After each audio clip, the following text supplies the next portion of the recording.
Welcome to another episode of That Show on the Weekend. Future me, roll that introduction.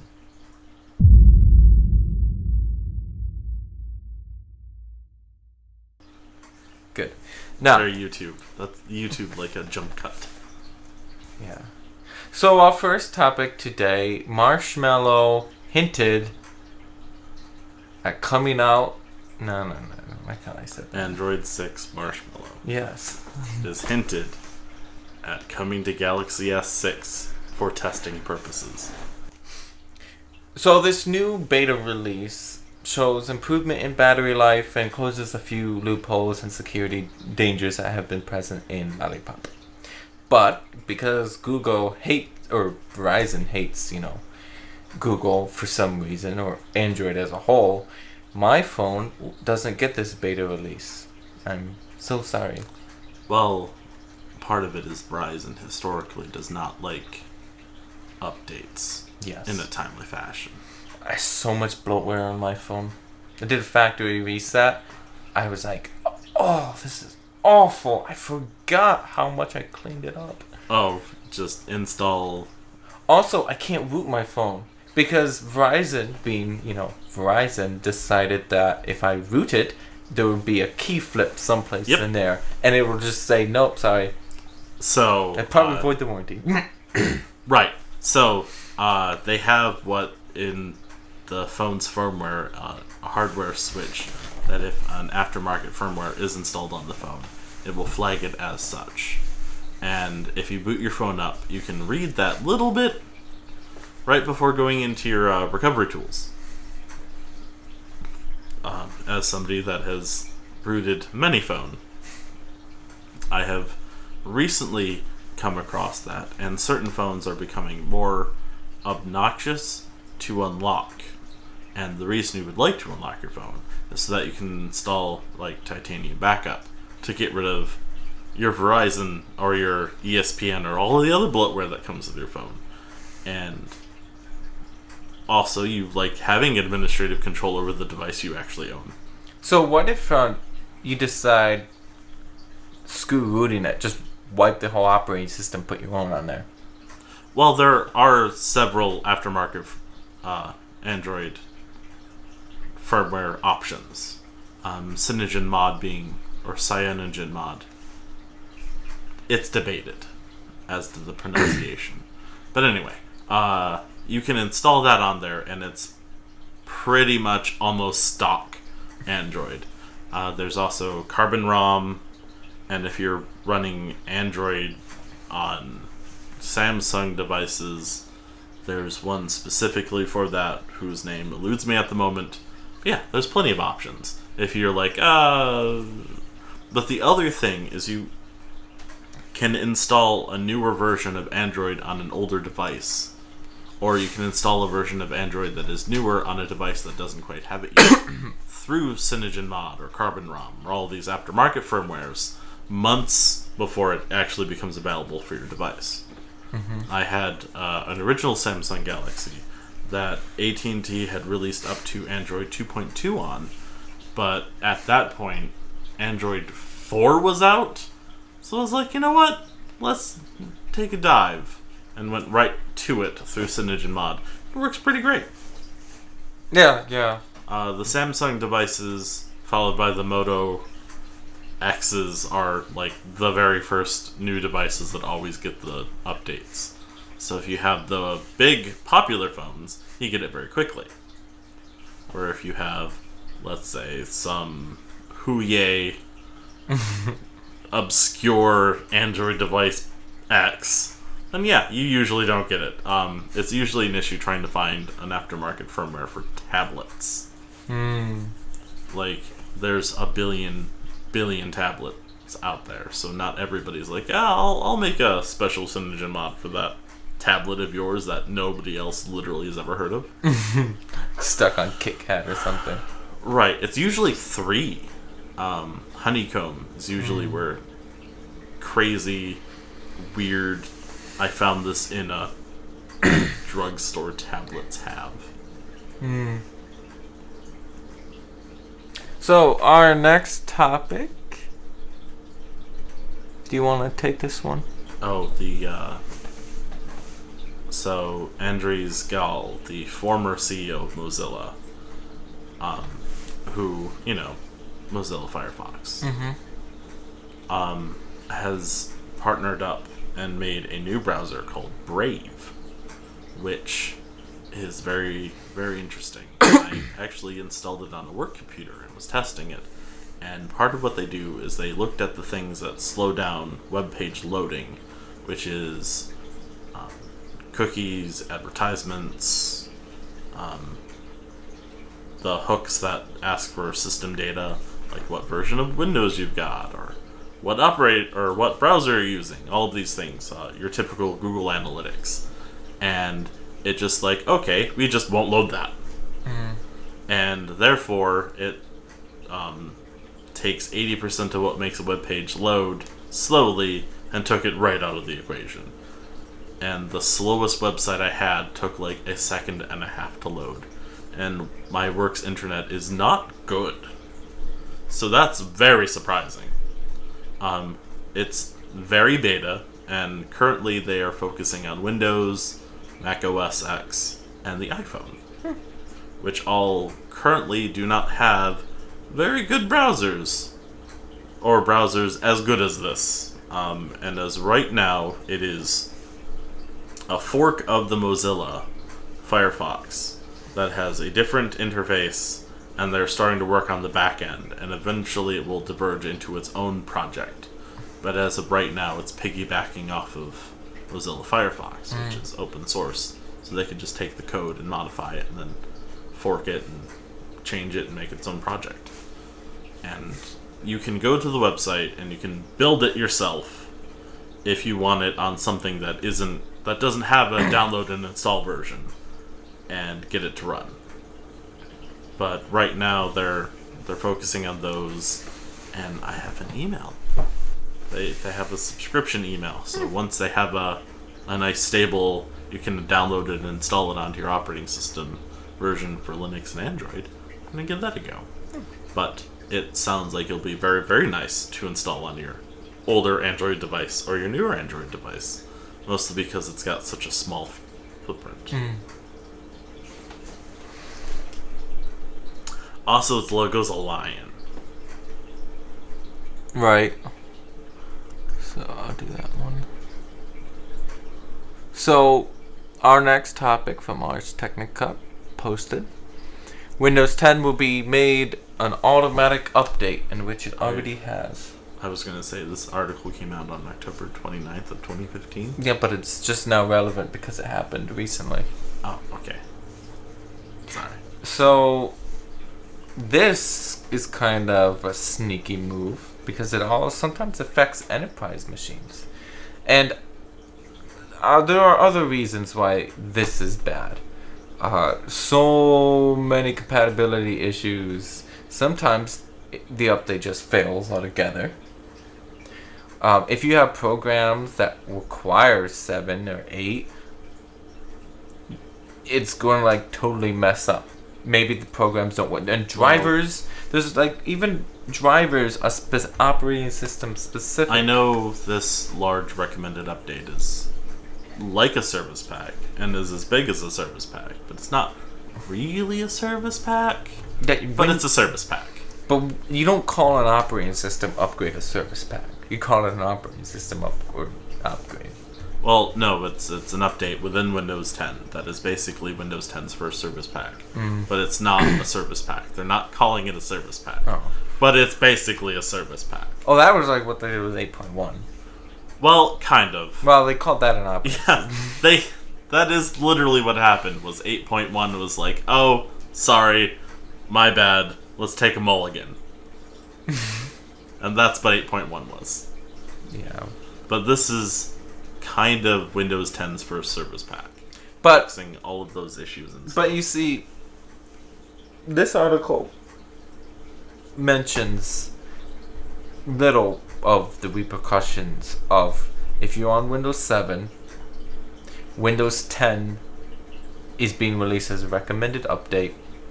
Coming from the point of view of someone who's in IT, it's just monstrous, the worrisome, that if you don't properly manage your computers, that they could just all one day overnight become Windows 10. Oh, I see. You're not talking about that big update that Windows 10 recently got. You're talking about the fact that Windows 7 and Windows 8 and 8.1 now have Windows 10 as a recommended update. I got you now. Sorry. Took me a bit to catch up to you. Don't worry about it. We only plan these articles a few moments before the show. Right. Yeah, this is awful because my husband can't upgrade yet because there's software on his computer that doesn't work with 10. And Yeah. he's told he can't update yet. But see, that's the thing about so many things. Updates fail. It's just touch and go whether 10. I mean, it's not like I've ever seen a huge service pack or a big update install and then somebody, I don't know, turns off their computer and now it goes to turn back on, it will just loop forever. Windows. Looking at you, Ubuntu and AMD graphics card drivers. But you or see, that one time this is what happens when Microsoft fires all its development team, decides to get in the smartphone industry, leaves the operating system behind, and just does whatever. Because marketing tells them, you need to get as many people on Windows 10 as possible. So, part of what Windows 10 is Windows 8 and 8.1 was the Steve Ballmer, like the last vestiges of that. And part of what they were doing with the Windows 10 is they were trying to do something actually different. And like Windows 8 and 8.1 was supposed to be like, it'll be on the phones, it'll be on your Xboxes, it'll be on your computers, and it'll all be one seamless transition. Basically, they looked at Android and went like, wow, all of the Android phones look pretty much the same. All the Android tablets look pretty much the same. The Steam box isn't quite there, but whatever. Yeah. But they were like, all these other operating systems is your Windows or your Mac OS X's, your iDevices, all work seamlessly together. And Windows, historically, has had a horrible, horrible time getting their shit to work with their own shit. Their online services are a mess too. Remember when DocX first came out? Yeah. And it still has the hardest time opening on older versions of Microsoft Word. Like, they themselves were unable to get their own new stuff to work with their old stuff. And they had released countless patches for that. Right. So Windows 10, they decided to start from scratch and be like, we want this to work on computers and tablets and phones and work and look the same way across the board. So they looked at what they did with 8, realized they did not do well on that, and they started over. But this also extends to the Xbox One, because the Xbox One recently got an update to make it look like Windows 8.1 and 10. And Windows 10 has compatibility natively with the Xbox One. Mm-hmm. So they're trying to get their devices to now communicate with each other better. Like 8 and 8.1 and the original Xbox and Xbox 360 kind of worked well together, but not really. But yeah, part of that is that. So part of getting all of your stuff to talk together is making everybody get onto the same page finally.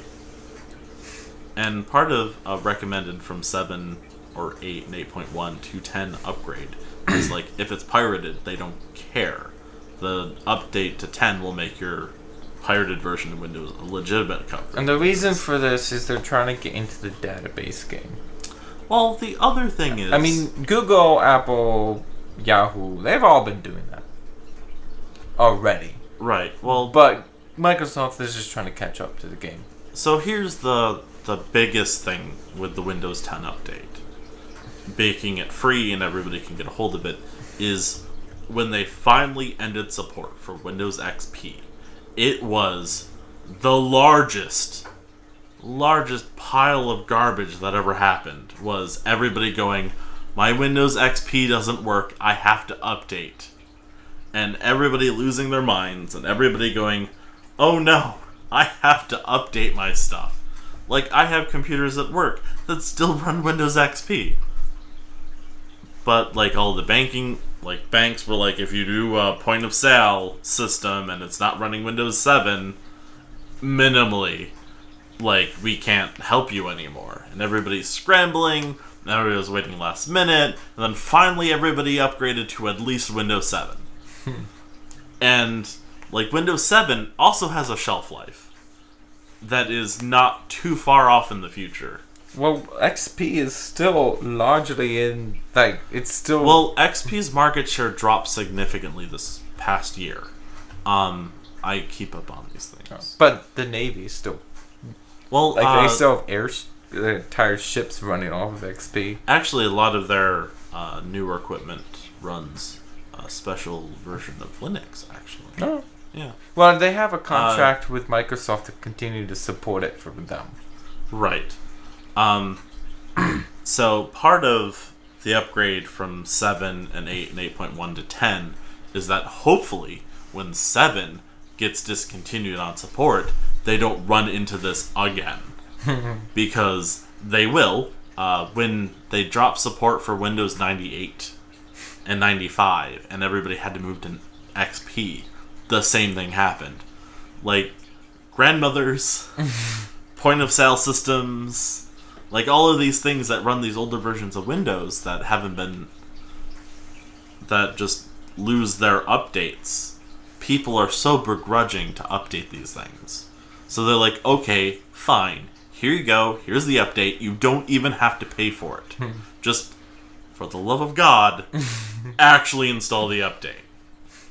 So, yeah, I understand the whole recommended update thing. They have never been this aggressive, though, before. Right, but the other thing is they need everybody onto 10.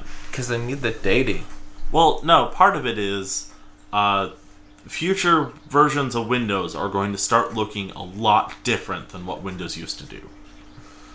So part of this goes into the fact that all of the new Windows cloud-based systems are all now Linux kernels. Microsoft has taken .NET and made that open source, and all their cloud-based server software is all going Linux kernel, and they just released a Linux kernel subsystem on their phones, and then recently onto Windows 10 for PCs. And all of this is to get everybody onto the same page so that they can finally take some of their old legacy code and finally put it to bed. Looking at you, Internet Explorer. Yeah, they are. Yeah, they kinda put that to bed. Like, Windows 10 still has Internet Explorer installed on it, even though they don't support it anymore, even though they're trying to make Edge the new thing. They should just give up and hand the trophy over to. Well, so Edge isn't bad. Oh no, I mean it's not. It's not as stellar. bad. It's better than Internet Explorer. Right. It's definitely not a terrible web browser, but it is. It's like what Opera. Like no one You uses mean Opera. Well, yeah, whatever. Yeah, it is kind of Opera, except Opera still has this issue where they're still trying to. They still support Windows 95, 98. I guess. No, they do. Like, they the do? latest, they, like, maybe last year finally dropped support for those. But they were, like, the last modern browser that could run on Windows 95 and 98. Which is really fun if you've got, like, a VirtualBox with some old versions of Windows on there. And you're like, I need this VirtualBox to download something from the internet. But it also has to be able to load a modern web page. And your options are very, very small. But yeah, so part of it is they're finally looking to take a bunch of their old legacy code.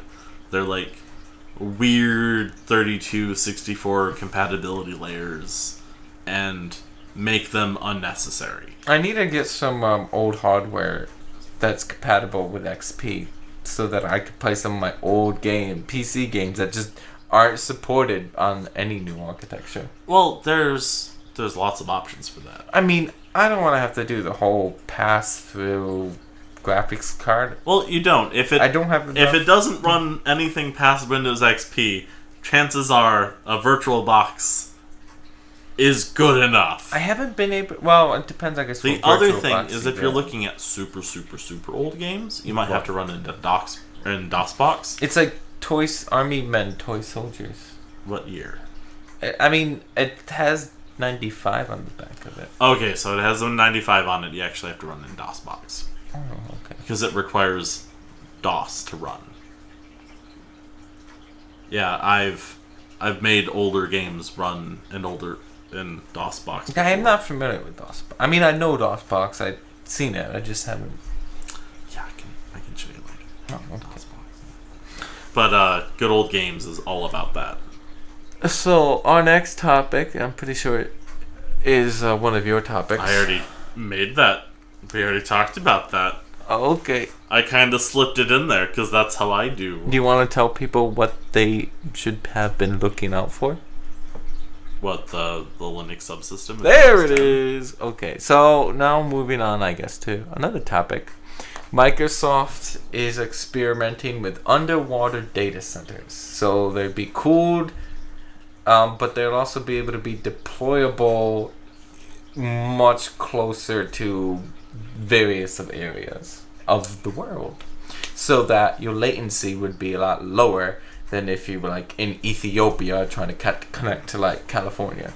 Instead, your data center would probably be like off the coast. Well, here's one of the other interesting things with underwater data centers is you'll run into the SeaWorld issue. That one country that's abandoned Navy platform in the middle of the ocean that is in international waters. Because if you deploy one of these data centers in international waters, a lot of weird laws start kicking in. For example, one of the things they do is they will host servers in that platform for people that want anonymity but also don't want to be subject to many copyright laws.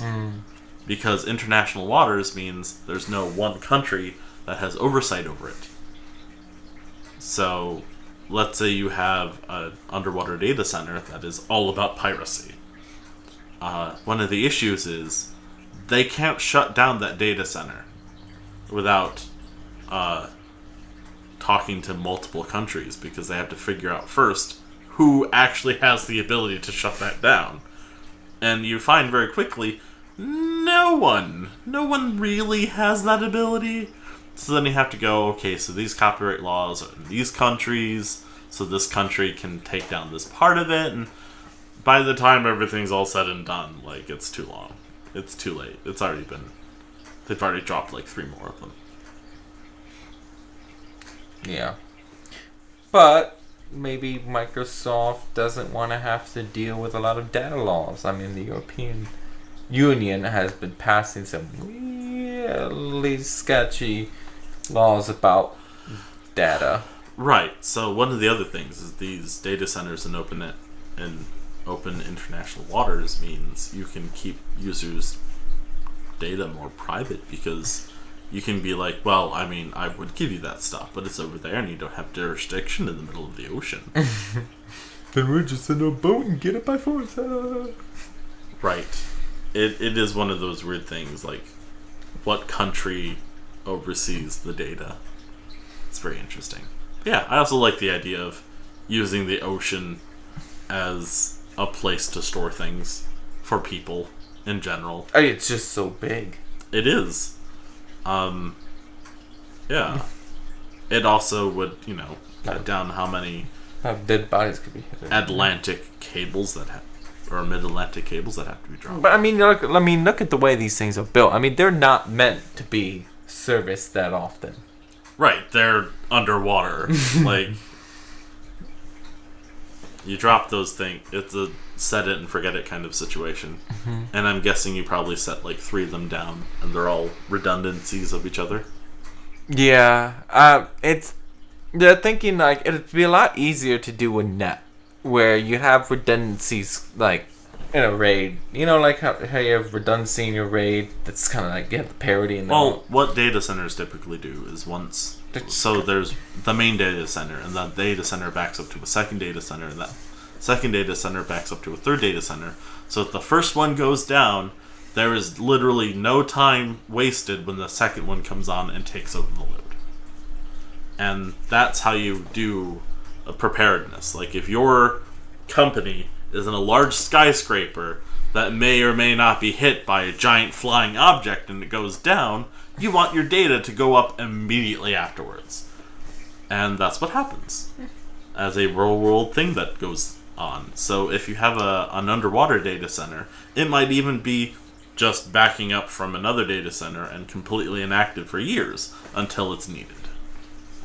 Or if your one data center is raided by the Russian government, your backup suddenly goes online.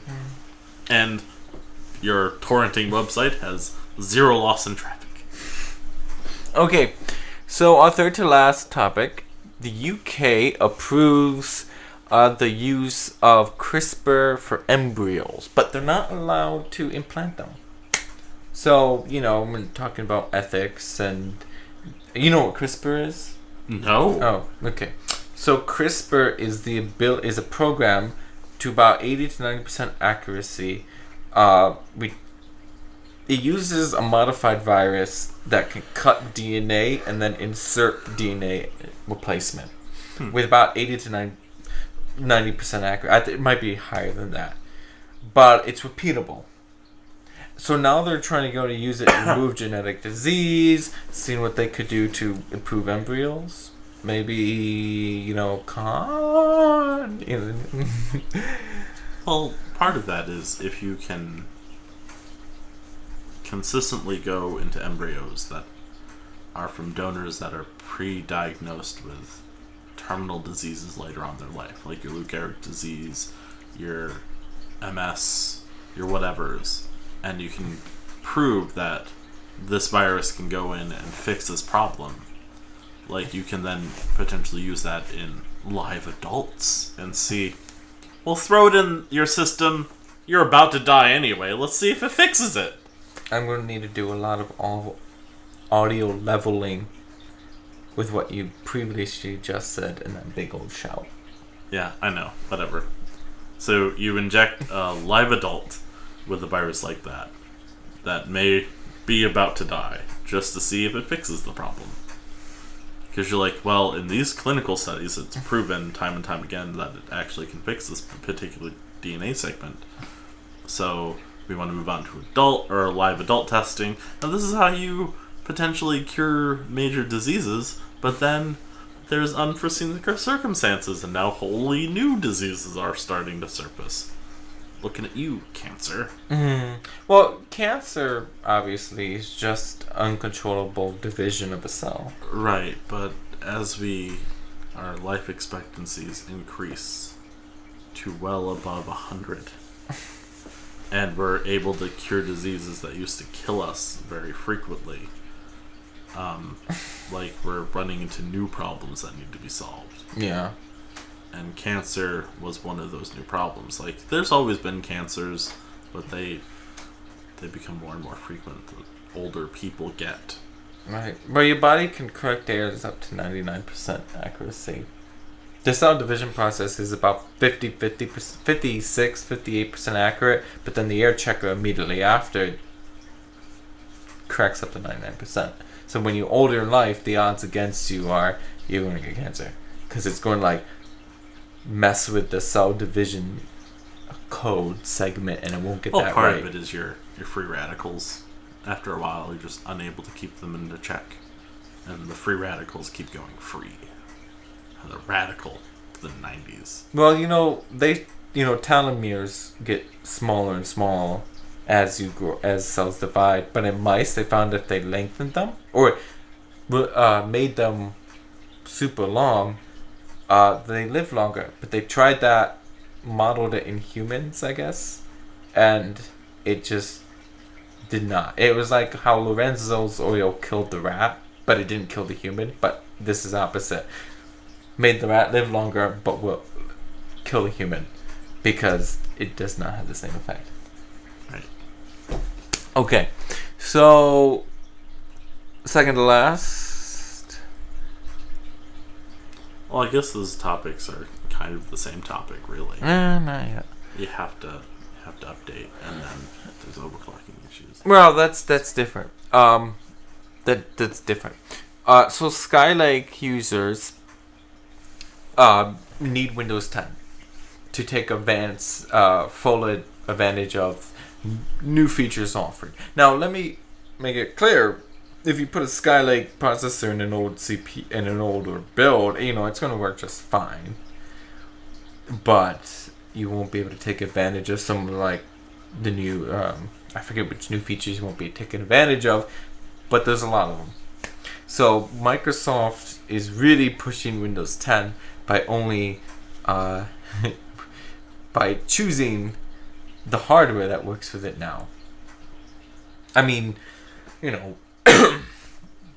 obsoleting their operating systems by not letting them work with newer hardware as efficiently as Windows 10. That's really more aggressive than just forcing updates. Well, I mean, everybody's upset at Microsoft for doing this, but that's literally Mac's thing.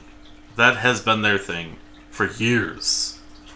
Like, you want a Mac, well, here is the curated hardware for you to run it on. And if you try to put something that isn't on our list of curated hardware, well, it doesn't work, and Mac OS X is going to yell at you for that. I mean, we just expect that from Mac. They don't really count. Right, but it's... Part of it is, again, Windows trying to get everybody onto the same page for once. Instead of just going like, well, our sales numbers are up. Who cares if they're not upgrading yet? Like, hey guys, let's all get on the same page so we can get everything running better. Let's try to make Windows 10 stable. So that Windows 11 or 12 eventually comes out and things will be even more better for Microsoft. Because it will have less and less legacy code as Windows continues from henceforth. And that's just a smart idea. But yeah, sure, you need a newer operating system for your processor to work really well with it.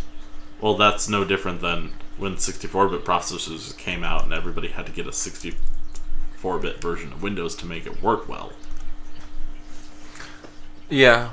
Okay, so actually I just thought of another topic after this one, but so everyone knows that the ability to overclock non-K-SKU Intel chips has not really been a thing until they decided they would add the ability to change the base clock incrementally for various reasons, but this was only supposed to be Intel engineers specifically doing this for Intel purposes.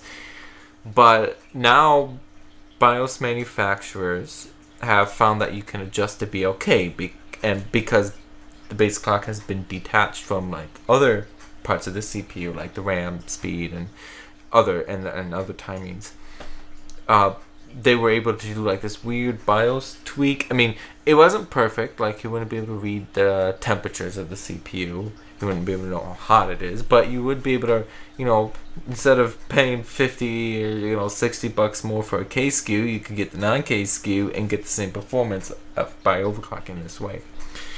But Intel's like, no more. So what they're going to do is new BIOS will be released, and it will overwrite the microcode in the Intel processors to say that you can't do this. It's going to lock it down. But for those of you who may have considered doing this in the future, grab the chips now. Because we don't know if we'll be able to roll this back or whatever. But for those of you who are already doing this, all you have to do is not update your BIOS. And you'll be fine. You'll be able to do this. Or go into more crazy non-BIOS related things, because there are ways to get around having to have a BIOS nowadays. Yeah. Or the UEFI, whatever, same thing. Right, well, yeah, UEFI is technically not BIOS. They're different systems now, but we still use BIOS as the shorthand. Yeah. Okay, so now that that's out of the way. Like saying that a cable modem is a modem when it really isn't. Yeah, it's like that. So, Discovery News, we got a cool interview where they got this tactile haptic feedback suit. Um, and to work with VR. But basically, it's more intense than like your normal like Game Gear. Tried it out, didn't really sell that well. Other type of suits that try to like show impact. So because this is haptic, it tries to simulate pressure, and so if you hold a gun, it feels like you're holding a gun. If you're petting someone's back, it feels like you're petting the back. I thought that the porn industry would have come up with this first, but it's really like I think a French company. So they were saying A French porn company? yeah, like Taco Films. That's the thing. Oh, so basically what they were saying is first we came out with the telegraph. Paper. We could send messages. We came out with the telephone. We could send our voice. We came out with the video. We could send our face. But now we're coming out with the ability to transmit tactile pressure and sensation. Well, okay, so that's what and in the future suits, the version 2 will also have other features such as temperature, and other. Well, we can take a step back and look at all of these other more recent inventions that were like, oh, it's going to revolutionize all of the things. Right. Everything. Like the Oculus Rift. Oh, I thought you were about like electricity. No. we're going to look at other more recent technologies that were like, it's going to revolutionize how gaming works. Like the Oculus Rift. Part of it is it's too expensive. Yeah, you can get like a Vive much cheaper. Right, but the thing is, like, the Oculus Rift and things like that, like, yes, they increase the immersion of games, and they make games that are, you feel more in, it's all immersion, and the problem is, like, on older graphics cards, there's, like, a weird refresh thing, and you get a little sick, and it's not as revolutionary as they originally built it.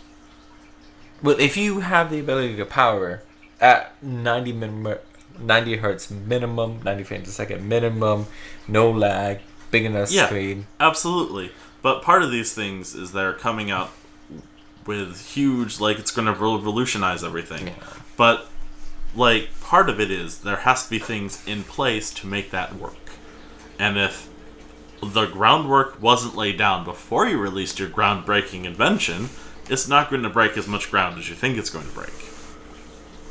Like, yeah, the Oculus Rift and other VR headsets are really, really fancy, but, like, people are just getting around to supporting it with their hardware.